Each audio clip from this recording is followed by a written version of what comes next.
focus on God. They committed to do God's work in a great way. Amen. God knew in my heart to have him to come. We wanted to get all three of them, but he was the only one that was available. And God is going to use him tonight. So we are blessed to have with us Reverend Sylvester Sr., the proud number pastor of St. Mary Baptist Church. And we're going to bring him up now. Let's hear him in the name of the Lord. Give him a hand, everybody.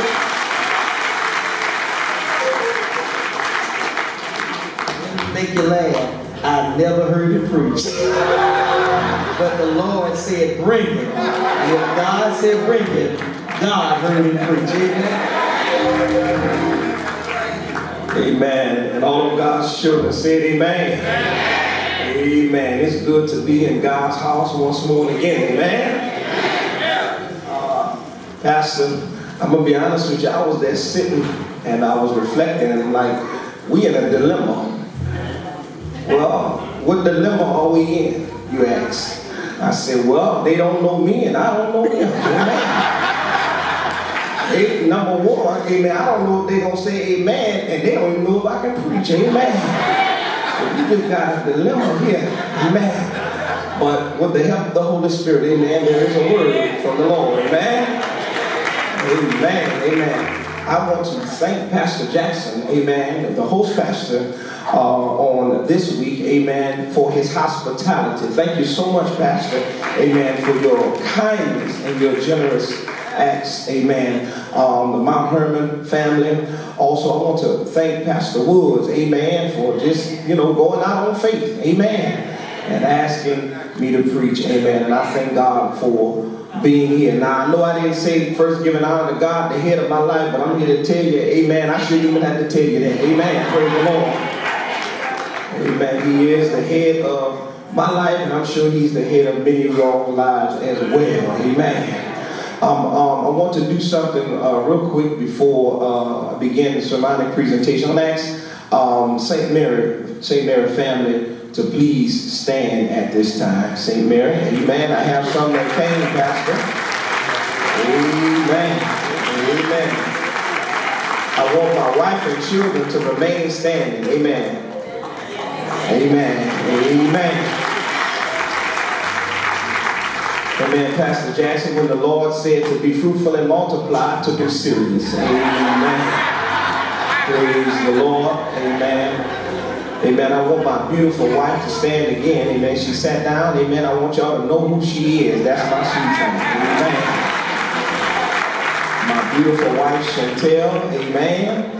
And if you are a preacher's wife, amen, you know, amen, that is a tedious task, amen. So I'm going to ask her to pray for you, amen, and you pray for her, amen. Praise the Lord. Thank you, sweetie, for standing on tonight, amen. I want to give it up to the choir and also the musicians on tonight, amen. Amen.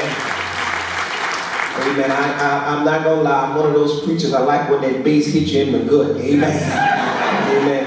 They was playing on tonight. Amen. I want to thank them for that. One thing I always do, amen, I always call up my nephew and my son, amen, two anointed musicians, and I want to ask them to come forward at this time. Come on up. Amen. I always do that to them because I tell them all the time. They always see now they learning. Amen. They learning because I told them you got to go to where God placed you. Amen. You got to go to your anointed spot, amen. So they've done what I've asked them to do, amen. Well, I'm going to go ahead and ask them, amen, at this time, go ahead and play the hymn of preparation, and we're going to get into the message. Amen.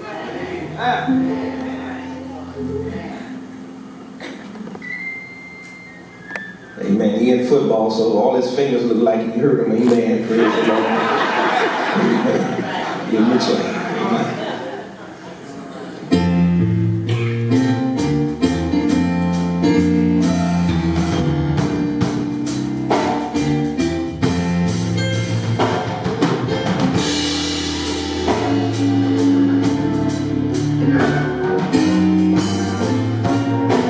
Sing it with me if you know it. There is a name I love to hear. I love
standing, if you will turn your Bibles to 1 Corinthians chapter 11.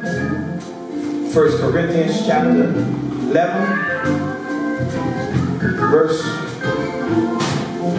number 1.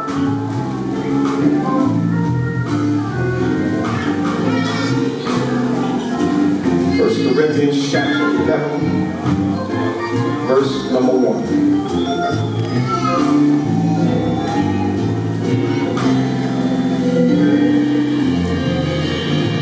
Amen. The word of God reads, it says, be ye followers of me, even as I also am of Christ. I want you to nudge your neighbor and give your neighbor a real big, pretty smile. Amen. If you're not too mean, amen. And I want you to tell them these words. Neighbor, oh neighbor, the preacher, with the help of the Holy Spirit, will preach from the subject. Follow what I'm chasing. Amen. You may be seated. Amen.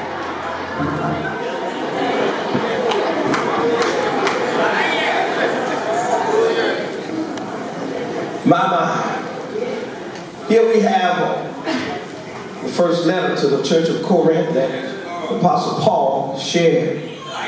And what amazed me is that the Bible is so full, it's so rich, and it's so power-packed that really and truthfully, that, you know, you can go backwards and forward and everything connects and lines up with each other. And what I did was, I just kind of took I went in reverse and I looked at chapter number 10. And chapter number 10 helped me with chapter number 11. So if you will, I'm going to kind of look at chapter 10, amen. Amen. I'm going to go backwards, amen. I might back up, but I'm not going to back up out the Bible. Amen. Praise the Lord. But on this evening, amen, I want to take a look at the idea of following. Amen. Following.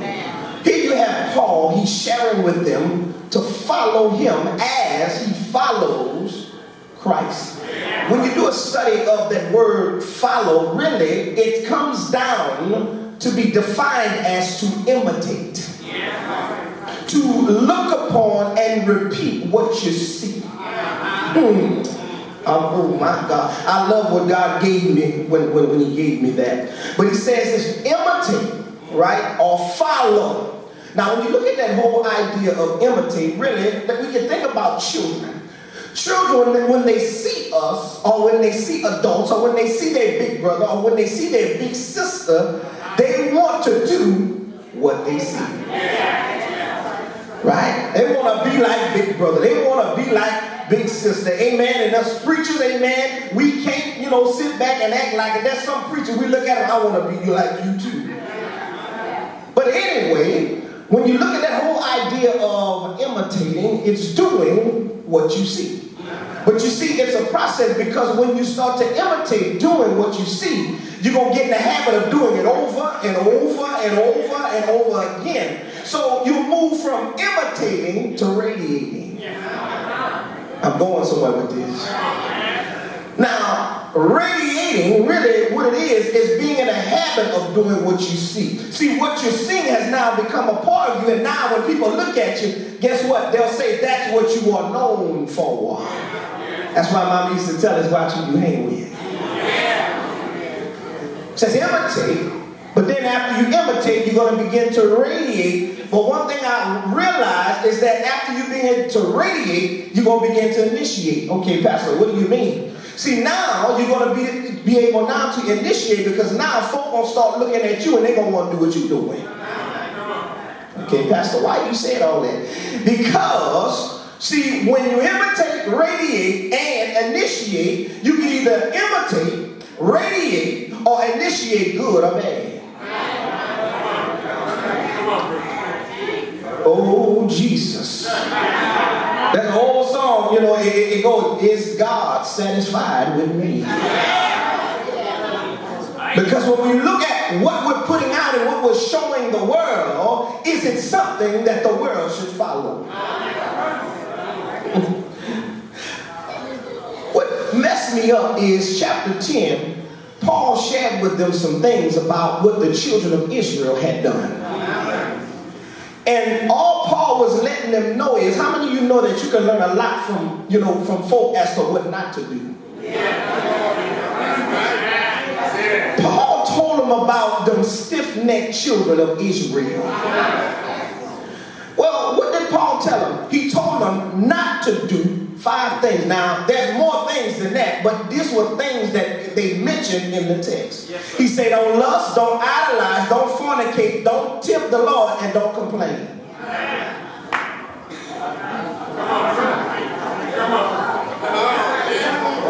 Pastor, why you say that? Because that's the things Paul said don't do. That's the things he's not doing, because that's not of God. When I was brought back to the children of Israel, really and truthfully, how many of you know God was so good to them rascals that really and truthfully, they slapped God in the face, because every single time something came in front of them that excited them, they ran to that when God had rained down manna from heaven. They lusted after all the wrong and evil things. Isn't it amazing how the enemy will put something in your path and put something there to get you on track and to distract you from doing what you know God has called you to do? You've got to understand that, guess what? You need the Holy Spirit to, guess what, contain the lust and keep you on track. He told them not to idolize. See, they began to worship idol God. You know what amazed me? See, Moses went up on the mountain. And when he went up on the mountain, they said he took too long. Where is he? What has come of him? And yeah, they started, amen, to make a golden calf. And Aaron with his crazy self made it forward. And they began to worship a golden calf.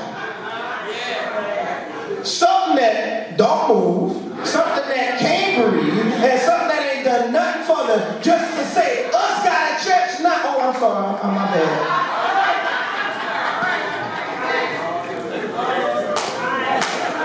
I'm sorry, I'm bad. They begin to idolize and go after things opposite of what God had said. Well, not just idolize, they began to fornicate. But you see, preachers, really and truthfully, we done mess folk up, because we don't like to talk about that no more. We know that, don't talk about that stuff in the church. But do you realize God killed folk for fornicating? God didn't play with that. And I'm going to help us right now. You see our world, my sister talked about the country we in, the world we in. Do you realize God dealt with his people worse when fornication was at its highest?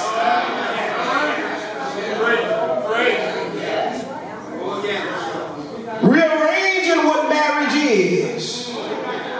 Rearranging what God has ordained. Doing the ungodly. But don't fornicate. He said, don't fornicate. See, they laid and played with the women of Moab. Why? Because they wanted to do what they wanted to do. See, they were singing that song, it's your thing.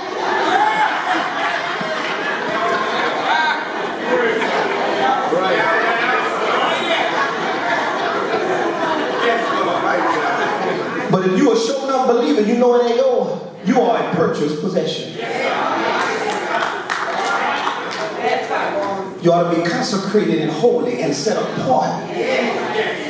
And let me help you. You can't help yourself. That's why Jesus said, I'm going to send you another helper. You know why? Because we couldn't help ourselves. Thank you. Because how many of you know and how many of you can testify that some stuff the Holy Spirit restrain you or kept you from, that you know if you wasn't there, you don't want to, yeah, I'm going to need that one. Come on. Thank you, Holy Spirit. He said, don't tempt the Lord. The children of Israel had enough nerve to ask the question, is God among us or not? After all he had done for them, they had nerve enough to even question his very existence. And what amazes me is this, and I want to help you here. with fried chicken than in a safe haven with light bread.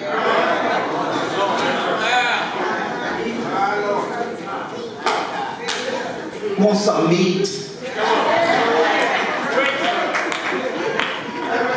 We had all we could eat in Egypt. Do you realize that just confirms that slavery is a mindset? Touch your neighbor and say, you free now. You free now. Yeah, you free. You free. Do you realize some folk don't realize that? I'm not going to keep. The last thing he said, don't complain.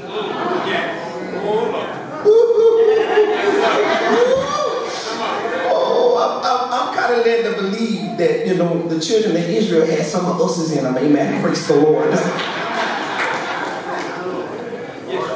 Kind of looked like us. He said, don't complain. But they complained and had everything that they needed. You know what my mama used to tell me all of the time?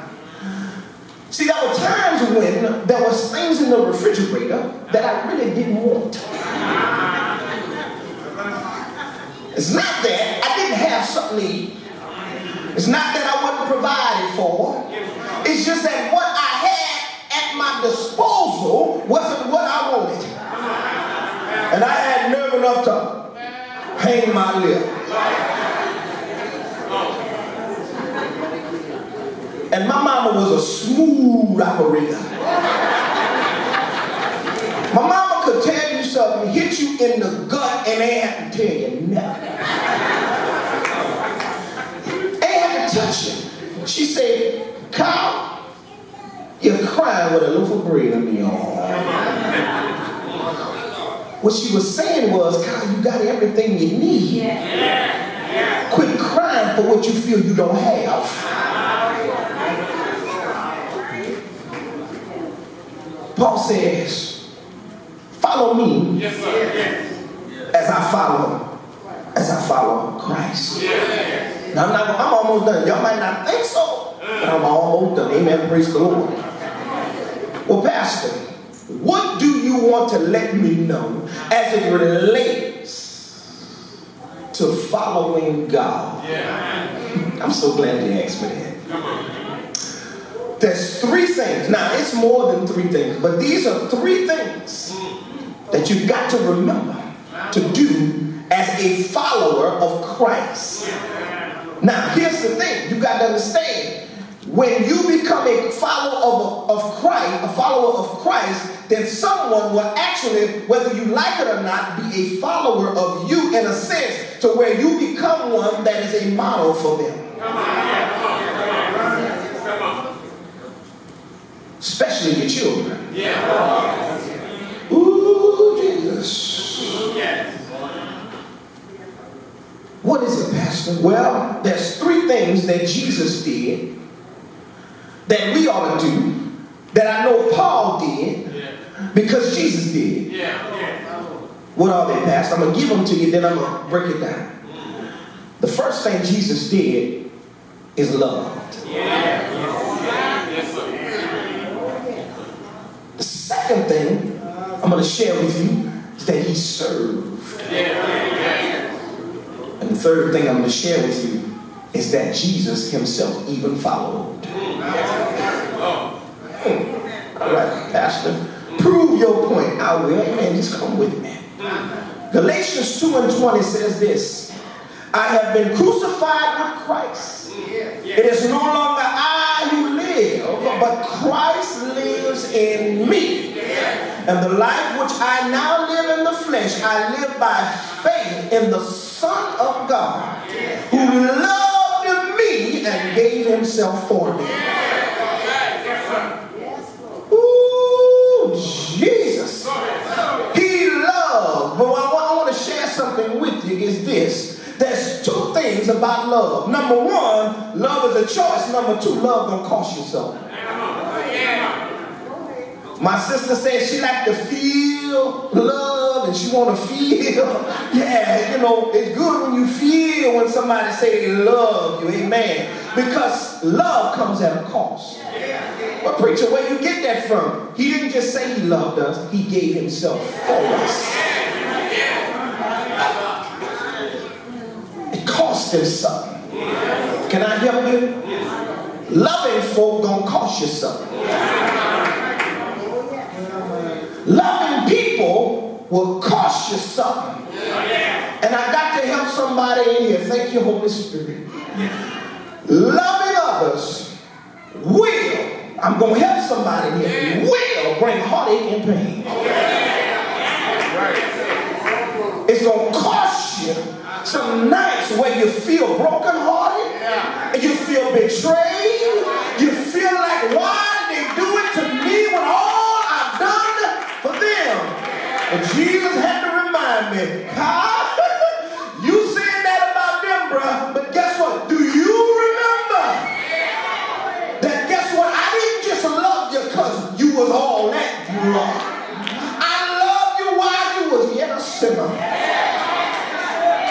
Love gonna cost you something.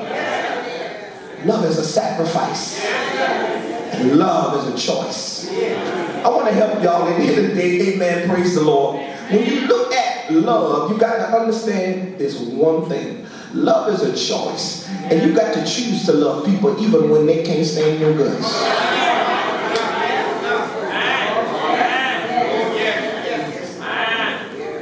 I tell my members this all the time, amen. Now, when I first got there and I would say it, they would draw back, amen, amen. You know, us, traditional black Baptists, we don't like saying, preachers saying certain things, amen. They'll draw back, amen. But I tell them all the time, you having trouble with somebody that say they don't like you, they give you mean look, they don't even speak to you, don't want to be around